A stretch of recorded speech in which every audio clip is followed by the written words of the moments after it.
Scaling is a really useful way to help people to understand how important something is or how big it is, but also for you to be able to assess whether something's changing for them. So it can be a really useful way of just kind of prompting what's the shift? What's the shift we're making?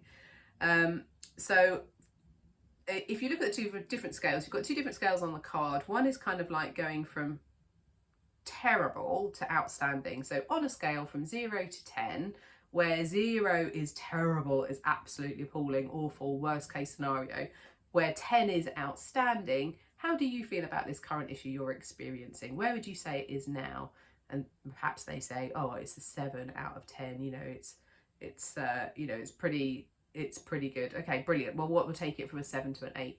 Or if they say, actually, no, it's absolutely appalling, it's dreadful, it's terrible, it's 0, I'm awful, overwhelmed. Okay, well, what would it take to move you from a 0 to a 5, for example? And then they'll tell you what action they can take. So it helps them to just kind of gain that perspective.